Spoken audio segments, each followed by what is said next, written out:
मेरे प्रिय साधकों, मेरे शुभचिंतकों, मेरे मित्रों, मेरे शिष्यों, आप सभी को बहुत बहुत आशीर्वाद। दीपावली का पूजन साधना आपने विधिवत रूप से अपने परिवार के साथ संपन्न की और मुझे आपने व्हाट्सएप द्वारा चित्र भी भेजे, शेयर किया, अपने साथ अपनी खुशी को मेरे साथ शेयर किया। आप सब शिष्यों को हंसते खिलखिलाते चेहरे देखकर मुझे बहुत प्रसन्नता होती है। मैं स्पष्ट कहता हूं कि आप सभी साधक निश्चित रूप से संयम, निष्ठा, धैर्य के साथ बाधाओं के बावजूद भी अपने लक्ष्य की ओर बढ़ रहे हैं। मैं जानता हूं कि आप सबके मन में सिद्धि की प्रबल चाह है। आर्थिक, सामाजिक और आध्यात्मिक दृष्टि से शिखर पर पहुंचने की आप सबकी प्रबल इच्छा है और यही तो श्री की सिद्धि है, लक्ष्मी की सिद्धि है। अब मैं कुछ संन्यास महोत्सव के बारे में चर्चा करूंगा। 30 नवंबर कार्तिक पूर्णिमा के शुभ अवसर पर संन्यास जयंती पर हम संन्यास महोत्सव संपन्न करेंगे और यह संन्यास महोत्सव सतत कर्म वर्चस्व सिद्धि महोत्सव है। वापस सुनिए, सतत कर्म वर्चस्व सिद्धि महोत्सव है। आप सोच रहे होंगे कि संन्यास और कर्म का आपस में क्या संबंध है। संन्यास के लिए आप शिष्य थोड़े ही बने हो, निखिल शिष्य थोड़े ही बने हो, पर एक बात है, बिना संन्यस्त भाव से सतत कर्म के जीवन में सफलता, सिद्धि, शुभ लाभ प्राप्त कैसे हो सकता है। और यही आप जीवन में चाहते हो। अब क्या है कि जिंदगी या जीवन का एक बहुत विचित्र नियम है। जिस चीज के पीछे आप भागते हो ना, भागते हो, वो चीज आपसे आगे आगे भागती रहती है और उस चीज को पकड़ने के लिए आप दौड़ते रहते हो। अब कोई कहता है कि रेट रेस है, क्यों सब दौड़ रहे हैं। मैं इसे कहता हूं यह संत्रास है, ये जीवन का सबसे बड़ा स्ट्रेस है। सब दौड़ते रहते हैं और कहते हैं बहुत टेंशन है। तो सबसे पहले तो संन्यास के संबंध में जो आपकी घिसी पिटी कोई धारणाएं हैं ना, उनको आज बिल्कुल दिमाग से निकाल दो। अच्छा, आपने कैसे सोच लिया कि कर्म का त्याग ही संन्यास है? क्या निखिलेश्वर ने संन्यास धारण किया तो कर्म का त्याग किया? क्या मैंने कर्म का त्याग किया है? क्या आपने अपने जीवन में कर्म का त्याग किया है? आप भी तो निखिल के समान सन्यासी हो, फिर कर्म छोड़ना सन्यास कैसे हो सकता है? मैं कहता हूं कि सबसे बड़ा सन्यासी गृहस्थ ही है। एक प्रसंग आता है कि जब गौतम बुद्ध आधी रात को यशोधरा और राहुल को सोता हुआ छोड़ के चल दिए, तब एक बार यशोधरा ने कहा था बुद्ध को संबोधित करके कि हम ही गृहस्थ जनों की भिक्षा पालेगी हे सन्यासी, आओ हो वनवासी। कि भाई सन्यास को भी पालने का काम गृहस्थ के द्वारा ही संपन्न होगा। अब हमारे शुक्ल यजुर्वेद के रचयिता कौन है? याज्ञवल्क्य है। वो गृहस्थाश्रम में थे।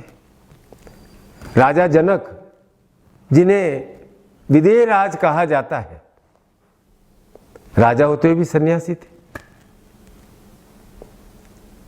भरत को सन्यासी कहा जाता है, राम के भाई। रामकृष्ण परमहंस गृहस्थाश्रम में थे मां शारदा के साथ। हमारे निखिलेश्वर गृहस्थाश्रम में थे। तो फिर आप अपने मन से ये बात निकाल दो कि गृहस्थ का त्याग ही सन्यास है। सन्यास क्या है, संन्यस्त भाव क्या है, इस बात को मैं आज आपको पूरी तरह से समझाना चाहता हूं। पहले आप मुझे बताओ कि हमारे शिव जी क्या हैं, सन्यासी हैं या गृहस्थ हैं? शिव तो आदि योगी हैं, गुरुओं के गुरु हैं, और त्रिदेव ब्रह्मा विष्णु महेश में महेश अर्थात शिव का ही विधिवत विवाह हुआ महाशिवरात्रि के दिन। उनकी संतानें गणपति और कार्तिकेय, पौत्र शुभ लाभ। तो गृहस्थ की यही तो परिभाषा होती है, पति पत्नी संतान पौत्र संपत्ति।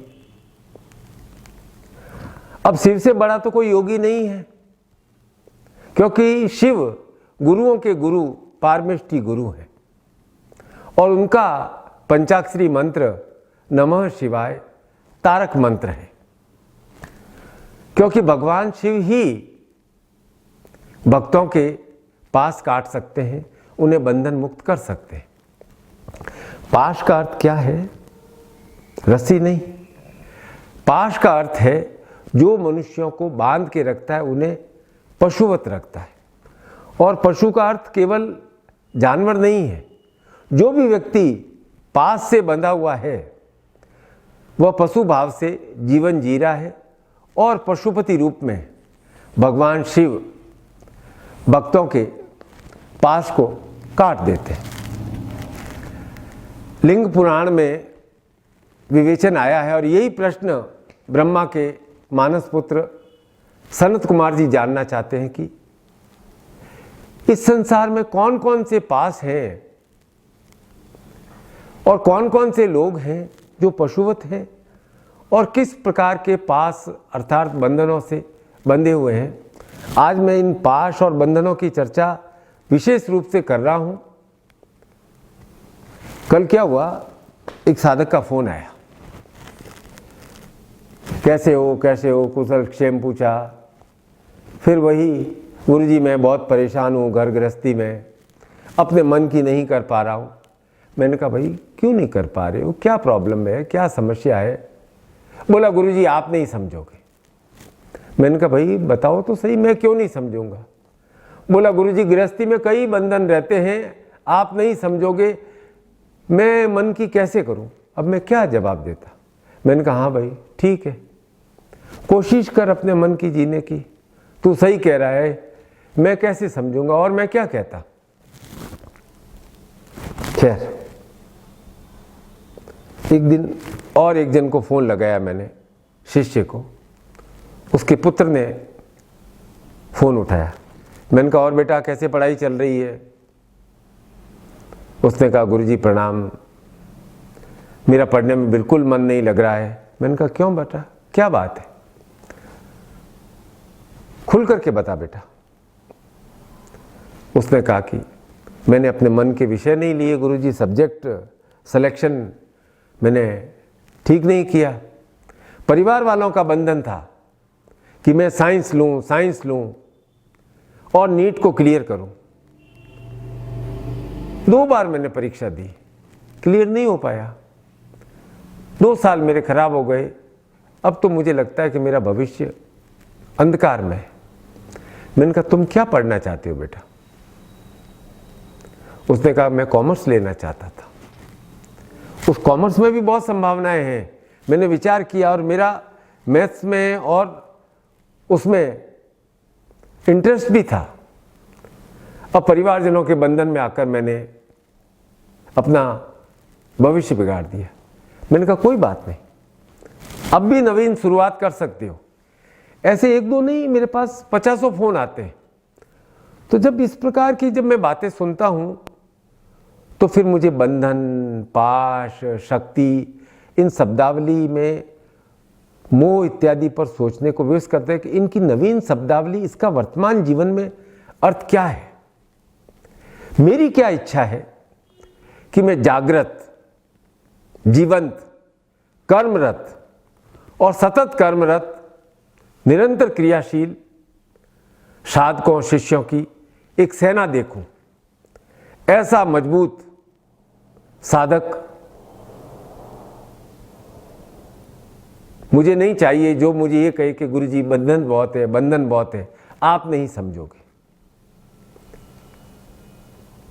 मेरे निखिल मंत्र विज्ञान का प्रत्येक साधक कर्मरत हो, जागृत हो, सतत कर्मरत हो, और गुरु रूप में मैं आपको इन बंधनों से मुक्त करने का प्रयास निरंतर करता रहता हूं, जिन्हें आपने जबरदस्ती ओढ़ रखा है। अपने आप को उन पाशों में जबरदस्ती बांध रखा है। खैर, सनत कुमार जी जानना चाहते थे कि भगवान शिव मनुष्यों को कैसे बंधन मुक्त करते हैं। अब क्या है, स्पष्ट बात यह है कि भगवान शिव की जिम्मेदारी है कि ये संसार चले।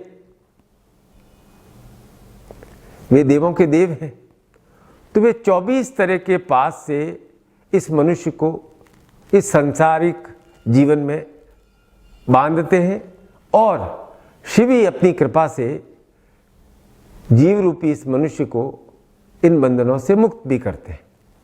तो ये 24 तत्व क्या हैं जिससे मनुष्य चल रहा है, बंधा हुआ है, और उसके गुण भी हैं। तो 24 तत्व हैं, 10 इंद्रियां, 5 ज्ञानेंद्रियां, 5 कर्मेंद्रियां, 4 भाव। कौन से? मन, बुद्धि, अहंकार और चित्त। 5 तत्व, पंच तत्व, जिससे हमारी यह देह बनी है। भूमि, आकाश, वायु, अग्नि और जल, और 5 तन मात्राएं, शब्द, स्पर्श, रूप, रस और गंध। तो ये 24 तत्व हैं जो मनुष्य रूपी जीव को बांधे रखते हैं। पर ये 24 भाव आवश्यक भी है और पाश भी है। ये 24 भाव मनुष्य की शक्ति भी है, पर इनसे जब तक ऊपर नहीं उठते हैं, इन भावों को हम सहज भाव से स्वीकार नहीं करते हैं, इनका समायोजन नहीं करते हैं, बैलेंस नहीं करते हैं, तब तक हम इनसे बंधे रहते हैं। कभी मन से बंधे रहेंगे, कभी बुद्धि से बंधे रहेंगे, कभी हमारे शरीर से बहुत ज़्यादा बंधे रहेंगे, कभी किसी के स्पर्श से बंधे रहेंगे, कभी रूप से, कभी रस से। तो क्या करें? समायोजन कैसे करें? नहीं तो पूरा मनुष्य इन 24 भावों में बंधा ही बंधा रह जाएगा। अब वो चाहे 24 भावों में बंधा है, अब वो चाहे जंगल में रहे या घर में रहे, कोई अंतर नहीं पड़ता है। भावों से मुक्ति नहीं तो जंगल में रहने वाला सन्यासी भी बंधा हुआ ही है। एक कथा याद आती है, बहुत सुंदर है कथा, आप सुनना ध्यान से। 2 मित्र थे, गुरुकुल में साथ रहते थे। अब एक राजा का पुत्र था और दूसरा सामान्य जन था। समय बीता, शिक्षा पूरी हुई, दोनों अलग अलग हुए। अब जो एक विद्यार्थी था वो संसार से थोड़ा रूठा हुआ था, क्रोध से भरा हुआ था। उसने कहा कि नहीं, अब मेरे जीवन का लक्ष्य है कि मैं तपस्या करूं, तपस्वी बन जाऊं। और घोर तपस्या की, ऐसी तपस्या की कि उसकी चर्चा होने लगी कि इससे बड़ा तो कोई तपस्वी नहीं हुआ, बहुत महान तपस्वी है। अब इधर जो राजपुत्र था उसने राजा बना, युद्ध किया, राज्य संभाला, अपने साम्राज्य का विस्तार किया। और दूसरी तरफ जो उसका मित्र था वो तप की पराकाष्ठा पे पहुंच गया। घर तो छोड़ ही दिया था उसने, अन्न भी छोड़ दिया, जल आवश्यकता होती उतना पीता, वस्त्र छोड़ दिया, एकदम दिगंबर। मतलब कि उसके तप का क्या कहना। अब राजपुत्र को बड़ा आश्चर्य हुआ कि मैंने बचपन में साथ पढ़ते हुए उसे देखा था, वो तो थोड़ा गुस्से से भरा हुआ अहंकारी था, अब तपस्वी हो गया, उसने अहंकार को कैसे छोड़ दी। उसने कहा मुझे इस रहस्य को जानना पड़ेगा। उसके मन में बहुत तीव्र उत्कंठा हुई, तो उसने सोचा कि मैं अपने राज्य में इस तपस्वी को निमंत्रित करता हूं और अब मैं देखता हूं कि उसका स्वभाव कैसा है। निमंत्रण दिया, भारी स्वागत समारोह, जैसे आप शोभा यात्रा निकालते हो ना, और तपस्वी आया, तप से जलता हुआ प्रदीप्त चेहरा, लेकिन पैर कीचड़ से सने हुए, और राजा ने कालीन पर, कवि हृदय था, पुष्प ही पुष्प बिखेरे थे, उन पुष्पों को रौंदता रौंदता आगे बढ़ा। फूलों का ऐसा निरादर देखकर राजा को थोड़ा दुख हुआ। कवि हृदय था। एकांत में स्वागत समारोह हुआ, एकांत में मिले, भूली बिसरी यादें, अपने गुरुओं के बारे में बातें की। फिर उसने, राजा ने पूछा कि मित्र, इस गर्मी के महीने में तुम्हारे पैर कीचड़ से कैसे सने हुए। तपस्वी ने कहा, अरे तुम्हारे स्वागत की दूर दूर तक चर्चा हो रही थी, सब कह रहे थे कि तुमने पूरा पथ फूलों से सजा दिया है। अब मैं तो ठहरा तपस्वी, मुझे क्या फर्क पड़ता है, फूल हो या मिट्टी हो। तो मैंने क्या किया, अपने वहां एक गड्ढा खोदा, उसमें पानी जमा किया, मिट्टी डाली, और 4-6 दिन 10 दिन में एकदम कीचड़ कीचड़ हो गया। तो फिर मैंने उसमें पैर घुसाए और तुम्हारे यहां चला आया। राजा ने कहा, धन्य है भाई, मुझे अपने प्रश्न का उत्तर मिल गया। बोले, कहां गया तुम्हारा अहंकार, कहां छूटा, तपस्वी हो, क्या छूट गया तुम्हारा बंधन। विचार करो कि 24 भाव में 4 आधार भाव हैं, मन, बुद्धि, चित्त और अहंकार। सारे बंधन का इसी में वास है। शंकराचार्य शिव प्रार्थना में क्या कहते हैं, मनोबुद्धि अहंकार चित्तादि नाहम, न च स्रोत जिह्वे न च घ्राण नेत्रे न च व्योम भूमिम न तेजो न वायु चिदानंद रूपम शिवोहम शिवोहम शिवोहम। कि शिव कौन, कि मैं न मन हूं, न बुद्धि हूं, न अहंकार हूं, न हूं चित्त हूं। मैं न तो कान हूं, न जीभ हूं, नासिका हूं, न नेत्र हूं। मैं न तो आकाश हूं, न धरती हूं, न अग्नि हूं और न ही वायु हूं। मैं शुद्ध चेतना हूं, अनादि अनंत शिव हूं, शिवोहम शिवोहम। चेतना, विशुद्ध चेतना। अब बंधन तो सबके जीवन में होते हैं, पर बंधन भी 2 प्रकार के हैं। एक बंधन तो ऐसे होते हैं कि जिन्हें आपने स्वयं पकड़ा है, अपनाया है, इस बंधन को छोड़ना सरल है। अब दूसरा ऐसा बंधन है, ऐसा बंधन जो आपको जकड़ना चाहता है और आपकी इच्छा नहीं है। यह बंधन बड़ा खतरनाक है। इस बंधन को छुड़ाने के लिए जो आपने बंधन बांधे हैं उन्हें आप छुड़ा सकते हैं अपने प्रयास से, लेकिन यदि कोई दूसरा आपको किसी बंधन में बांध रहा है, उसे छुड़ाने के लिए गुरु को स्वयं आना पड़ता है। और गुरु आते हैं ज्ञान खड़ग लेकर। काम क्रोध मद मत्सर चोर बड़े भारी, ज्ञान खड़ग देकर गुरु सब संसार सहारे। बंदरिया को आपने देखा ना, बच्चे के साथ चिपका रहता है और बंदरिया निश्चिंत भाव से कूदती है इधर से उधर। तब जिन आप बंधनों की बात करते हो ना, उन्हें आपने नहीं पकड़ा है, उन बंधनों ने आपको पकड़ रखा है।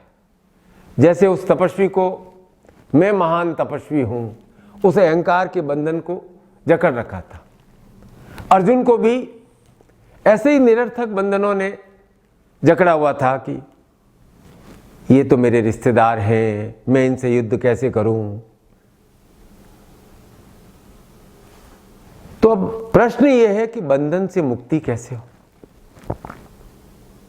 यही आप जानना चाहते हैं और यही आधारभूत प्रश्न है।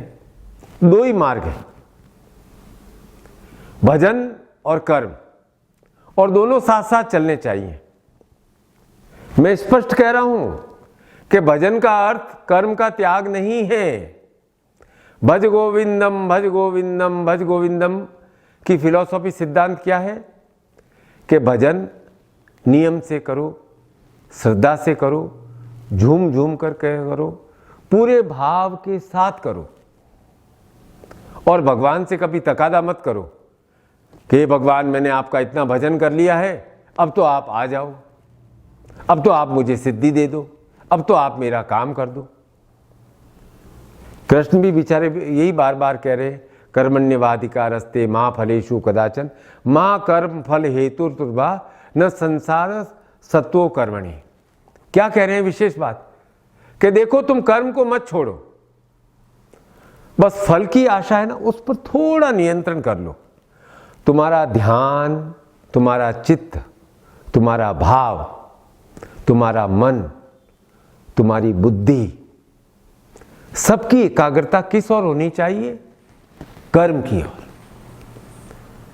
फल तो मिलेगा ही मिलेगा, निश्चित है। वैसे आप सब बहुत ज्ञानी हो, व्हाट्सएप पर मुझे संदेश भी भेजते रहते हो। एक संदेश मुझे भी अभी पढ़ने को मिला कि कर्म करो, ये महत्वपूर्ण है, फल तो दुकान में भी मिलता है। पर मैं आपको सतत कर्म वर्चस्व प्रदान करना चाहता हूं, आपके जीवन में स्थापित करना चाहता हूं, यह शक्ति आपको प्रदान करना चाहता हूं। तो कर्म से मनुष्य डिगमिगाता कब है? जब मनुष्य के जीवन में आस्था का स्थान भय ले लेता है, तब मनुष्य कर्म से भागने लगता है, डिगमिगाता है, क्योंकि उसे न तो अपने ऊपर विश्वास होता है, आस्था होती है, न किसी और पर। ऐसी स्थिति में क्या होता है कि वह कर्म के स्थान पर फल की ज्यादा चिंता करने लगता है, और फल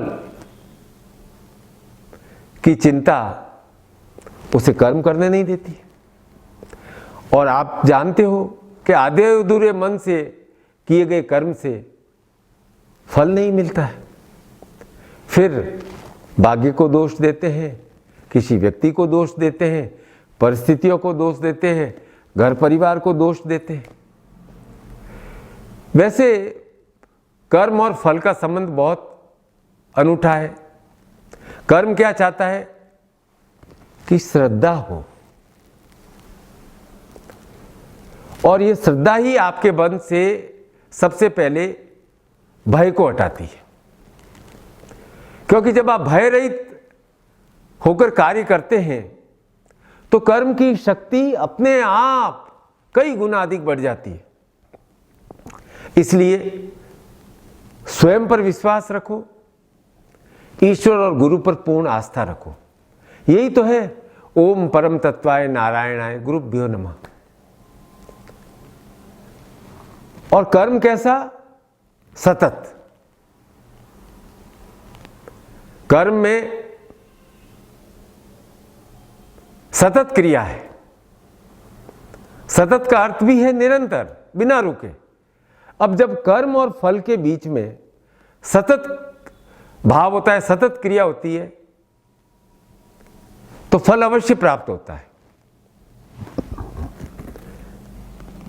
आप लोग संसार में लोग अपना कर्तव्य करते हैं और कहते हैं मैं तो अपनी ड्यूटी कर रहा हूं। अरे भाई, केवल ड्यूटी करना कर्म नहीं है। जब मन से कर्म करते हैं, ड्यूटी करते हैं, जब मन से कर्तव्य करते हैं, वह कर्म श्रेष्ठ कर्म है। वही जो कि मन से कर्तव्य करते हैं, चाहे घर परिवार का पालन हो, व्यापार हो, भजन हो, कोई भी कार्य हो, जब मन से किया जाता है तो क्या होता है,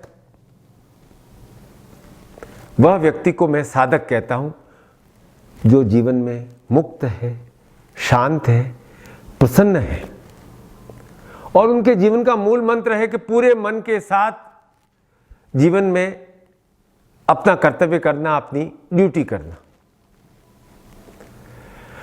अब जीवन में मैं 4 आश्रम, गृहस्थाश्रम, ये बाल